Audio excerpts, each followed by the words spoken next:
And what's going on, YouTube?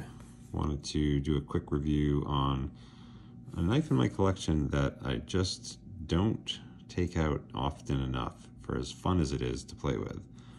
This is the Mikov, I believe it's a Predator is the name of the model, and it's a Leverlock, which is a little bit unusual for a side opener switchblade. In order to open this knife, you actually have to lift up this lever, which depending on how big your thumbs are, can be a challenge. Push it up here,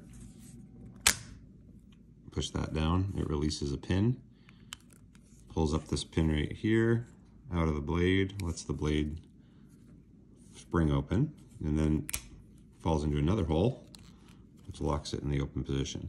Really cool looking knife.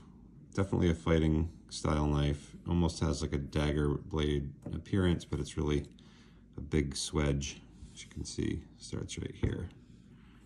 So no edge there. It doesn't come very sharp from the factory either. Made in the Czech Republic.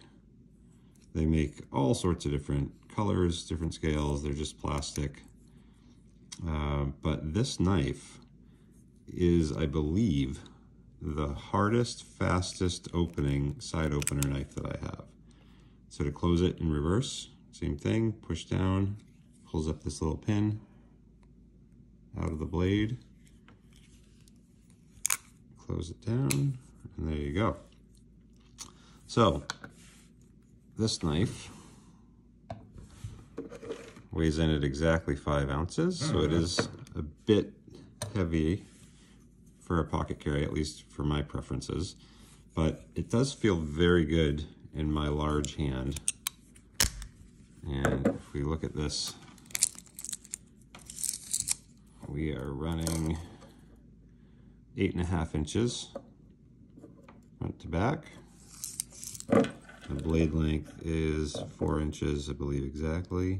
Yep.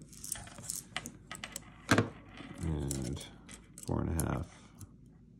A little more on the back. So really cool knife. I pulled it out the other day and I just can't put the thing away. At 5 ounces, and it is how wide it is, this is probably one of the problems with it for me. At its widest point, it's an inch, a little bit wider than I like, although it gets narrower here. There's no pocket clip, so it's the anchor effect. It just kind of sits in the bottom of my pocket. Not super comfortable. You always know that it's in your pocket. But this is just a really cool knife. And I like this lever lock design versus like a leverletto or a Hubertus where you pull it down this way. So you've always got this tab sticking up. This actually doesn't stick up very much at all. It slides right in your pocket pretty easy. And I haven't really gotten it caught on anything. The one knock is that, again, depending on if you have a fingernail or not, or how big your thumb is, it can be a little tricky sometimes to get your thumb under there to bring it up. But once you do, that just feels awesome. Very gratifying.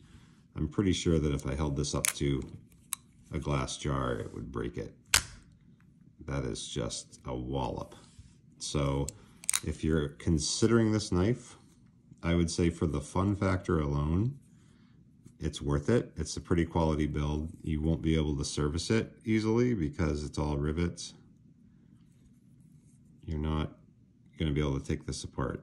So if it breaks, I mean, I'm sure you can, but it's just a lot of work having to hammer those out. So I've had this knife for 2 years and haven't had to fix anything on it. Hopefully I won't. There are some gaps in it that are a little bit questionable. But it overall feels like a pretty solid knife. You can see daylight through there. And it's just a hard hitting spring. Absolutely super fun. So you have 2 fidget factors because you have this. So you can just sit there and flip that. You know what this makes me think of is like a fighter jet when it flips open that arm missile thing, which is really cool. Flip it open, bam. Cool knife. Definitely worth owning.